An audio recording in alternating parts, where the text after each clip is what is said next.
શ્રદ્ધાળુઓ, ગયા એપિસોડમાં આપણે જોયું કે ઈશ્વર આપણી સંભાળ રાખે છે, તેની પર આપણે ધ્યાન ધર્યું.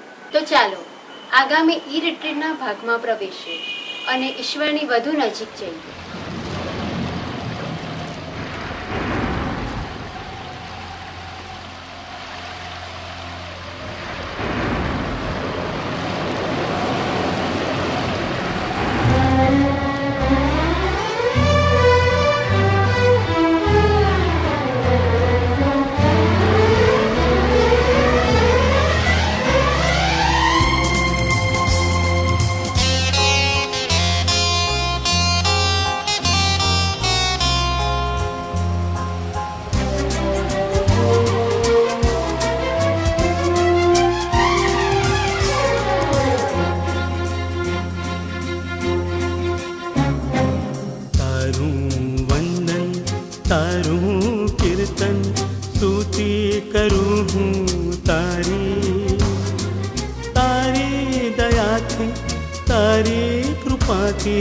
તારી દયાથી તારી કૃપાથી તારું હુનૈયા મારી.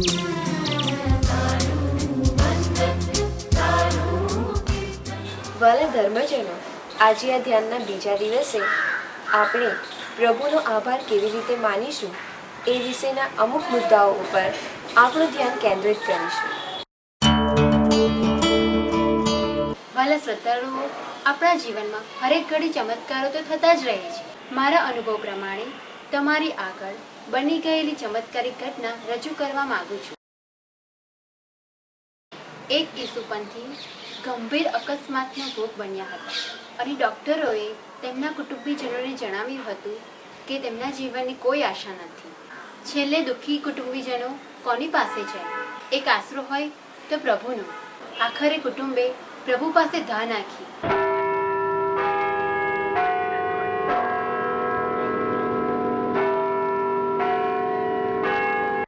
બીજા દિવસે સૂરજ ઉગ્યો. એ સૂરજના કિરણોના જોમ સાથે તે ઈસુપંથીના આત્મામાં સમાયો. એ ચમત્કારિક ઘટનાથી આજે પણ તે ઈસુપંથી આપણી સાથે છે. જ્યારે 48 કલાકની મુદત આપી તે વખત તો એમ કે હવે દુનિયાથી રહી ગયા છે અને તે વખતે ઈશ્વરથી અમારો કોઈ સહારો નથી અને ત્યારથી અમે ઈશ્વરને સોંપી દીધું તમારો કેસ કે ભગવાન તારી ઈચ્છા પ્રમાણે તું જે કરીશ એ બહુ સારો કરીશ.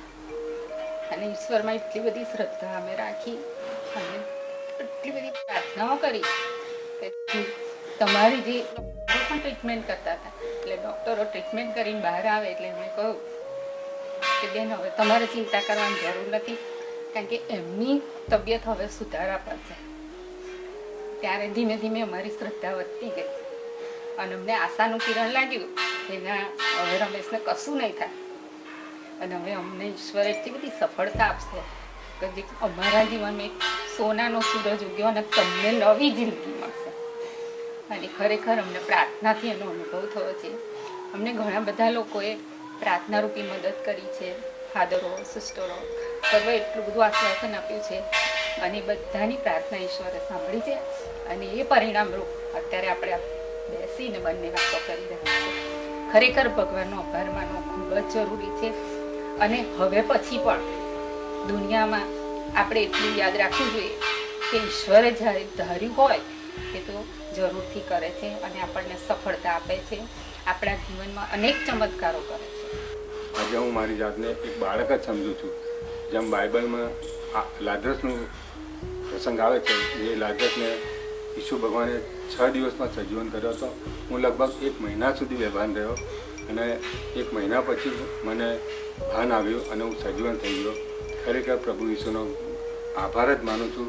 એના સિવાય કોઈ છે જ નહીં અને એના ઉપર વિશ્વાસ રાખવાથી જ આપણે બચી શકીએ છીએ. મિત્રો, આજે પણ પ્રભુ પ્રત્યક્ષ તો નહીં પણ પરોક્ષ રીતે પણ આપણને મદદ કરી રહ્યો છે. ચાલો આપણે સૌ એમનો આભાર માનીએ. આ બતાવે છે કે આજે પણ ઈશ્વર આપણને પ્રેમ કરે છે, આપણી સંભાળ રાખે છે. તો આવો આપણે ધ્યાન ધરીએ. અને આપણા જીવનમાં નાના મોટા ચમત્કારો થાય છે તેનો અનુભવ કરીએ.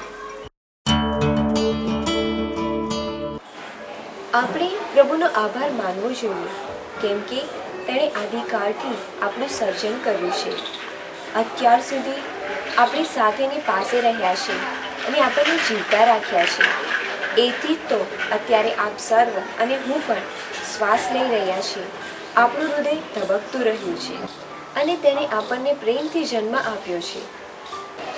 પ્રભુ પરમેશ્વરનો આભાર માનવો, કેમ કે સૃષ્ટિની હરેક વસ્તુઓમાં તેનો વાસ છે. પક્ષીઓના કલરવમાં, પાણીના અવાજમાં, વનસ્પતિમાં અને આપણ સૌમાં પ્રભુ વસેલા છે. અને તેથી જ તો આપણા આ શરીરને પ્રભુએ એક મંદિર બનાવી દીધું છે.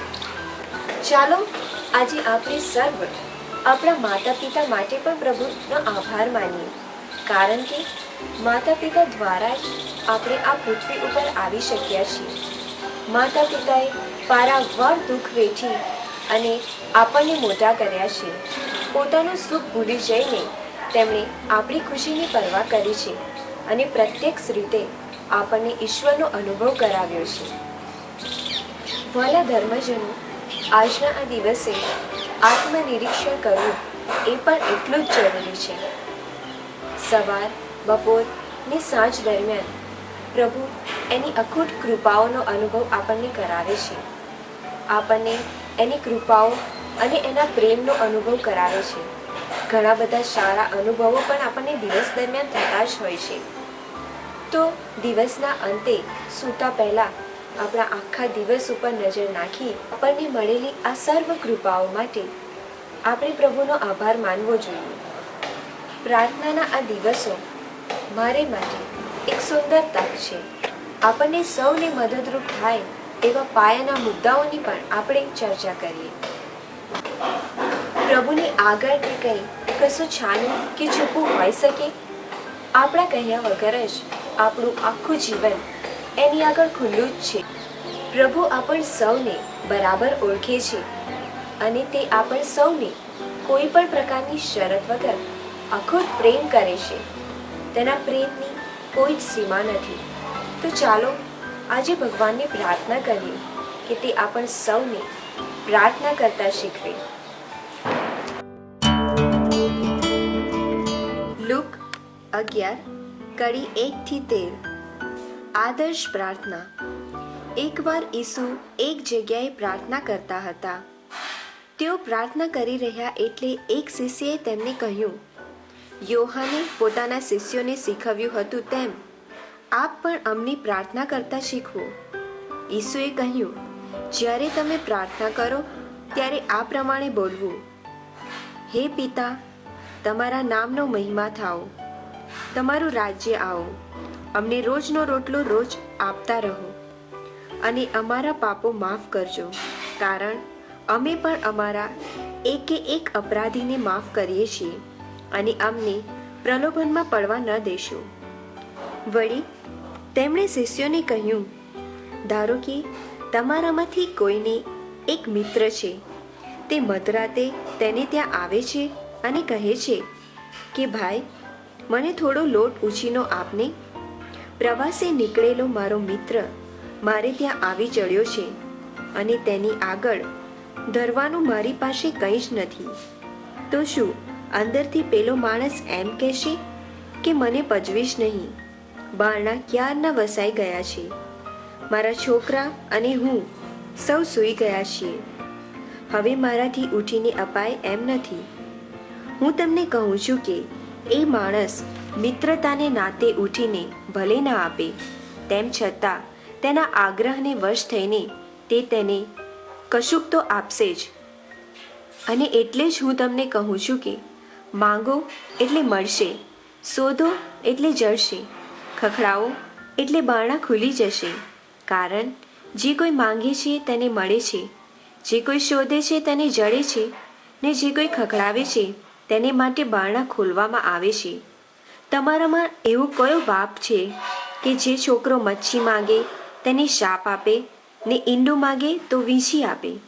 આમ તમે ખરાબ હોવા છતાં તમારા બાળકની સારી વસ્તુ આપવાનું સમજો છો તો તમારા પરમપિતા પોતાની પાસે માંગનારને પવિત્ર આત્માની ભેટ આપે જ, એમાં શંકા છે.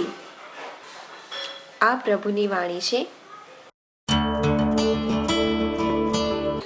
વાલા ધર્મજનો, જો આપણે આપણા અત્યાર સુધીના જીવનમાં જ નજર નાખીએ તો એવી ઘણી બધી વસ્તુઓ છે જે આપણ સૌને ભગવાને વિના મૂલ્યે આપેલી છે.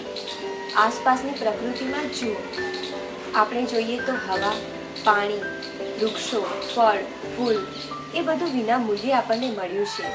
ક્યારે પણ એની કોઈ પણ કિંમત ભગવાને આપણી પાસેથી માંગી નથી. તો ચાલો આજે આપણને આ મળેલી સર્વ અમૂલ્ય વસ્તુઓ માટે પણ ભગવાનનો આભાર માનીએ. આ તો ખાલી અમુક જ વસ્તુઓ થઈ, પરંતુ એવી અસંખ્ય વસ્તુઓ છે જે આપણને ભગવાને વિના મૂલ્યે આપેલી છે. તો ચાલો આજે આપણને સૌને મળેલી એ બધી જ વસ્તુઓ ઉપર ધ્યાન કેન્દ્રિત કરીએ અને એ બધી જ વસ્તુઓ માટે પ્રભુનો આભાર માનીએ.